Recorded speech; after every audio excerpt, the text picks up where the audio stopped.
بسم اللہ الرحمن الرحیم۔ السلام علیکم۔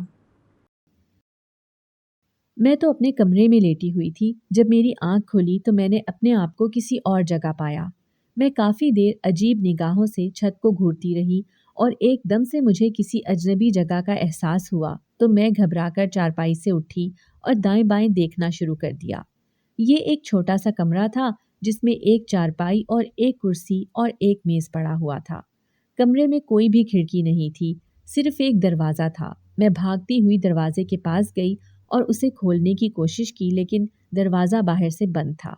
میں نے 2-3 دفعہ دروازہ کھٹکھٹایا اور اونچی آواز سے بولنا شروع کیا کہ دروازہ کھولو، مجھے کون یہاں لے کر آیا ہے؟ میں تو اپنے گھر میں سوئی ہوئی تھی، پھر یہاں میں کیسے آ گئی؟ لیکن کسی نے میری بات کا کوئی جواب نہ دیا۔ اسی طرح میں روتی ہوئی دروازے کے ساتھ زمین پر ہی بیٹھ گئی۔ میرا نام سہرش ہے اور میں اپنے بہن بھائیوں میں سب سے چھوٹی تھی۔ میرے 2 بھائی اور 2 بہنیں تھیں۔ سب سے بڑی بہن کی تو شادی ہو چکی تھی اور اس سے چھوٹا بھائی کسی دوسرے شہر میں نوکری کرتا تھا، اور جب اس کی شادی ہوئی تو اس کی بیوی نے یہ کہا کہ میں بھی اپنے شوہر کے ہی ساتھ رہوں گی۔ اس طرح میری بھابھی بھی بھائی کے ساتھ دوسرے شہر رہتی تھی اور ان کا ہر 2 یا 3 مہینے کے بعد ہمارے گھر چکر لگ جاتا تھا۔ اور اس سے چھوٹے بھائی، ان کی شادی ادھر ہمارے ہی شہر میں ہوئی۔ وہ ادھر ہی نوکری کرتے تھے، اس لیے وہ اپنی بیوی کے ساتھ ہمارے ہی پاس رہتے تھے۔ میری ماں کی وفات 3 سال پہلے ہو چکی تھی، جب میں 8ویں کلاس میں تھی۔ تب میری ماں اس دنیا سے رخصت ہو گئی، لیکن میرے باپ نے مجھے اور نہ ہی میرے بہن بھائیوں نے مجھے میری ماں کی کمی محسوس ہونے دی، کیونکہ گھر میں سب سے چھوٹی ہونے کی وجہ سے میں سب کی لاڈلی تھی۔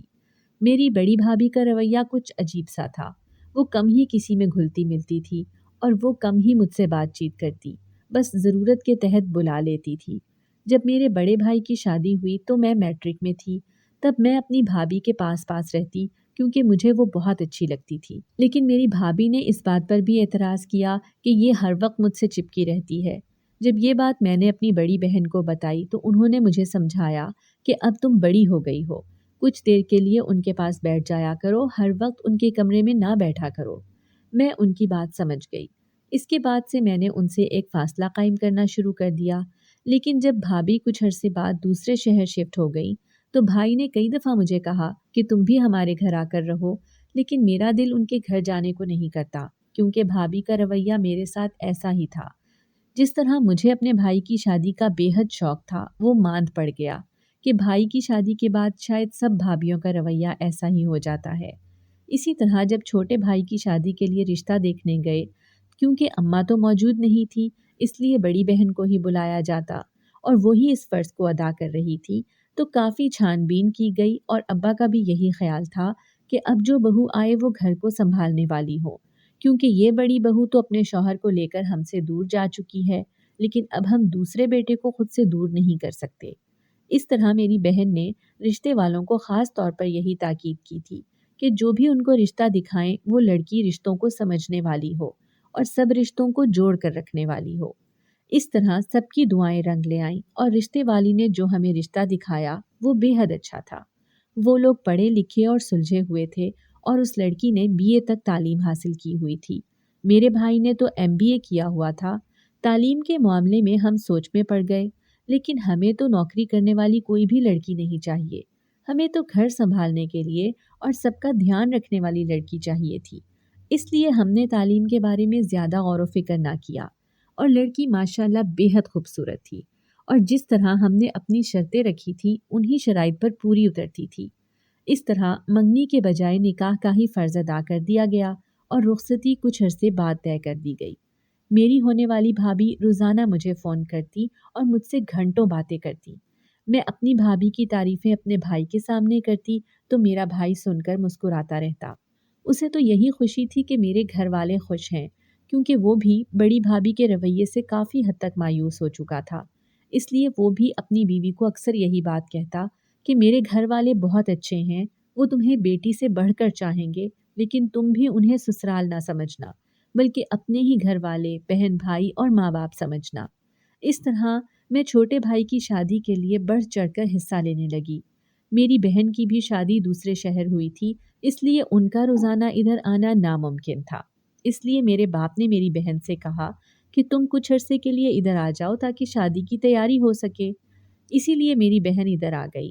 ان کے 2 چھوٹے بچے تھے، میں ان کے ساتھ ہر وقت کھیلتی رہتی اور میری بہن، میں اور میرے بھائی کے بازار کے چکر لگتے۔ اسی طرح 1 مہینے کے اندر ہم نے شادی کی طرح ساری شاپنگ کر لی۔ آخر کار وہ دن بھی آن پہنچا جس کا سب کو ہی بے صبری سے انتظار تھا۔ میں اپنے بھائی کی شادی پہ تمام رسمیں کرنا چاہتی تھی۔ میرے گھر والوں نے بھائی کے سسرال والوں سے کہا ہوا تھا کہ وہ اپنی بیٹی کے لیے جہیز کے لیے کچھ زیادہ نہ خریدیں، کیونکہ ہمارے گھر میں اللہ کا دیا ہوا سب کچھ تھا۔ لیکن بھابھی کے والدین نے یہ کہا تھا کہ ہم بیٹی کو خالی ہاتھ تو نہیں بھیجیں گے، اس لیے کچھ نہ کچھ تو ہم دیں گے۔ اس طرح ان کی بات سن کر سب گھر والوں نے خاموشی اختیار کر لی۔ شادی سے کچھ دن پہلے میرے بڑے بھائی بھی ہمارے گھر آ چکے تھے، جب میری بڑی بھابھی نے ایک عجیب سی بات کی کہ تم لوگوں نے اپنے بھائی کی شادی کے لیے خود ہی ساری تیاری کر لی ہے، مجھے اس تیاری میں شامل نہ کیا۔ تو میری بڑی بہن نے انہیں کہا کہ آپ دوسرے شہر میں رہتی تھیں اور نہ ہی آپ نے چکر لگایا، اگر آپ پہلے آ جاتی تو اس تیاری میں بھی شامل ہو جاتی، اور نہ ہی کبھی آپ نے سب سے گھل مل کر بات کی، تو ہم بھی اس معاملے میں خاموش ہو گئے۔ لیکن میرے بڑے بھائی نے اس معاملے کو ہی چپ کروا دیا، کیونکہ شادی کا گھر تھا، اس طرح بات مزید بڑھ سکتی تھی۔ لیکن میرے ابا نے کہا کہ تم لوگوں نے جو بھی شادی کی شاپنگ کی ہے وہ اپنی بڑی بھابھی کو دکھاؤ، کیونکہ وہ گھر کی بڑی بہو ہے۔ اس طرح جو بھی ہم انہیں چیز دکھا رہے تھے ان کے چہرے پر کوئی خوشی نظر نہیں آ رہی تھی، اور ہر چیز میں عجیب عجیب سے نقص نکال رہی تھی، اور ایسا محسوس کروا رہی تھی کہ ہر چیز کا تجربہ بس انہیں ہی ہے۔ ہر چیز کو دیکھ کر اپنے منہ کے عجیب سے زاویے بنا رہی تھی۔ ان کے رویے سے ایسا لگ رہا تھا کہ وہ جلن کا شکار ہو رہی ہے، لیکن ہمیں ان کے رویے سے اب کوئی بھی سروکار نہیں تھا۔ ہم نے بھی ان کے رویے پر خاموشی اختیار کی، کیونکہ ہم اپنے بھائی کی شادی میں کوئی بھی بدمزگی نہیں چاہتے تھے، اس لیے خاموشی سے ہی ان کے رویے کو برداشت کرتے رہے۔ اس طرح مہندی کے فنکشن کا بھی ہوٹل میں ہی انتظام کیا گیا تھا۔ ہم دونوں بہنوں نے خوب ہلا گلا کیا اور رات گئے تک ڈھولک بجاتے رہے۔ مہندی پر میں نے اپنا ڈریس مہندی کی مناسبت سے ہی بنایا تھا، اور میں پارلر سے تیار ہوئی تھی اور میں بے حد خوبصورت لگ رہی تھی۔ اس لیے خاندان کی کئی عورتیں میری بہن سے بار بار پوچھ رہی تھیں کہ اس کی کہیں منگنی وغیرہ تو نہیں ہوئی ہے، یا بات وغیرہ تو پکی نہیں ہے۔ میری بہن ان کا مسکرا کر جواب دے رہی تھی کہ ابھی تو یہ چھوٹی ہے، ابھی تو یہ 2nd ایئر میں ہی ہے، اس لیے ابھی ہم نے اس کے بارے میں نہیں سوچا۔ کیونکہ میں قد و قامت سے کافی لمبی تھی اور دبلی پتلی سی تھی، اور میری رنگت بھی صاف شفاف اور گوری تھی، میں کبھی اس طرح تیار نہیں ہوئی تھی۔ آج پہلی دفعہ میں پارلر سے تیار ہو کر آئی تھی تو سب میری تعریف کر رہے تھے اور میں خوش ہو رہی تھی۔ اس طرح مہندی کا فنکشن اچھے طریقے سے سر انجام پا گیا۔ بارات پر بھی میں نے خوبصورت ڈریس پہنا ہوا تھا۔ اس طرح ہم بارات لے کر روانہ ہوئے۔ کیونکہ نکاح کی رسم تو پہلے ہی ادا ہو چکی تھی، اس لیے ہمیں وہاں زیادہ انتظار نہ کرنا پڑا، اور جاتے ہی باراتیوں کو کھانا کھلایا گیا۔ کچھ دیر کے بعد دودھ پلائی کی رسم ادا ہوئی۔ میرے بھائی نے ان کو منہ مانگی قیمت ادا کی۔ اس طرح ہنسی خوشی ہم اپنی بھابھی کو لے کر گھر واپس آ گئے۔ میری بھابھی بے حد خوبصورت لگ رہی تھی۔ جب میری بڑی بھابھی نے چھوٹی بھابھی کو دیکھا تو خاموشی اختیار کر لی۔ انہوں نے کوئی لفظ منہ سے نہ نکالا، بس ایک طرف بیٹھی دیکھتی رہی اور ان کے کمرے کے سامان کو حیرانگی سے دیکھتی رہی۔ میں تو اپنی چھوٹی بھابھی کے پاس بیٹھی ہوئی تھی اور میں ان سے ہنس ہنس کر باتیں کر رہی تھی اور وہ بھی میری باتوں پر مسکرا رہی تھی۔ اس طرح کچھ دیر بعد میں ان کے کمرے سے آ گئی تھی اور اگلے دن ولیمے کی تیاری کے بارے میں سوچنے لگی۔ اس طرح ولیمے کا فنکشن بھی خیر و عافیت سے سر انجام پا گیا، اور آج بھی میرے بھابھی اور بھائی کی جوڑی بے حد خوبصورت لگ رہی تھی۔ جیسے ہی شادی کے تمام فنکشن اختتام کو پہنچے تو سب مہمان اپنے اپنے گھروں کو روانہ ہو گئے، لیکن میری بہن ابھی ہمارے گھر میں ہی تھی اور بھائی بھی ہمارے گھر ہی تھے۔ کچھ دن وہ مزید ہمارے گھر رہے، اور میری بڑی بہن نے اپنے سسرال بھی واپس جانا تھا، کیونکہ بچوں کے اسکول کا کافی حرج ہو رہا تھا۔ اس طرح انہوں نے بھی واپسی کی ٹھانی، تو میرا دل کافی اداس ہو گیا، کیونکہ کافی دن سے گھر میں رونق لگی ہوئی تھی۔ اس طرح بڑے بھائی نے بھی واپسی کے لیے اجازت مانگی۔ میرے باپ نے میری بہن اور بھائی کو اپنی دعاؤں میں رخصت کیا۔ پہلے جب بھی میری بڑی بہن یا بھائی گھر سے ہو کر جاتے تھے تو میں پیچھے سے بالکل اداس ہو جاتی تھی، کیونکہ میرا گھر میں دل نہیں لگتا تھا۔ لیکن اب جب وہ جا رہے تھے تو میں اب بھی اداس تھی، لیکن مجھے یہ حوصلہ تھا کہ میری چھوٹی بھابھی میرے پاس ہے، اب میں گھر میں اکیلی نہیں ہوں گی۔ اور میری بھابھی نے شادی کے کچھ دنوں کے بعد ہی گھر کی ذمہ داری سنبھالنے کے لیے قدم بڑھایا تو میں نے اور میرے ابا نے اس بات سے منع کیا، لیکن انہوں نے کہا کہ آپ کو اس بات کی فکر کرنے کی کوئی ضرورت نہیں کہ لوگ کیا کہیں گے کہ نئی نویلی دلہن سے کام کروا رہے ہیں۔ میں اس گھر کو اپنا گھر ہی سمجھتی ہوں، اس لیے میں ان کے ساتھ ان کے کاموں میں مدد کرواتی اور آہستہ آہستہ انہوں نے گھر کے تمام کاموں کی ذمہ داری اپنے سر لے لی۔ اس طرح وہ جب بھی کوئی چیز بناتی یا کھانا تیار کرتی تو سب سے پہلے مجھے دکھاتی اور کہتی کہ کھا کر بتاؤ کیسی بنی ہے۔ ان کے ہاتھ میں کافی ذائقہ تھا اور جب بھی بازار سے کوئی چیز لے کر آتی تو میرے لیے کچھ نہ کچھ ضرور لے کر آتی، اور اگر میں کمرے میں اکیلی بیٹھی ہوتی تو مجھے کہتی کہ تم اکیلی نہ بیٹھو، میرے پاس آ جاؤ۔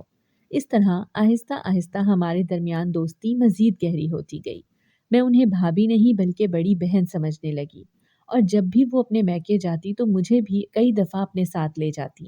ان کے گھر والے بھی میرے ساتھ بے حد اچھے طریقے سے پیش آتے۔ میں، میری بہن اور میرا بھائی کافی حد تک اس بات سے مطمئن ہو چکے تھے کہ جس طرح کی ہمیں لڑکی چاہیے تھی ہمیں وہی ملی ہے۔ میرے بھائی مجھے آفس جاتے ہوئے کالج چھوڑ دیتے تھے اور واپسی پر میرے ابا مجھے کالج سے لینے آ جاتے تھے۔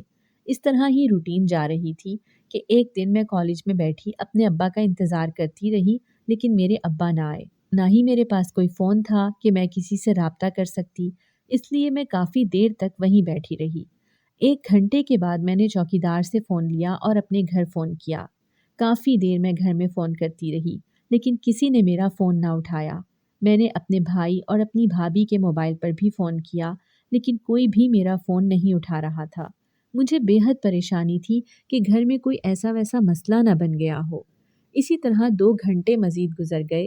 اب تو مجھے مزید پریشانی ہو رہی تھی، اس لیے میں نے ہمت کرتے ہوئے چوکیدار سے کہا کہ مجھے رکشہ لا دیں تاکہ میں خود ہی گھر چلی جاؤں۔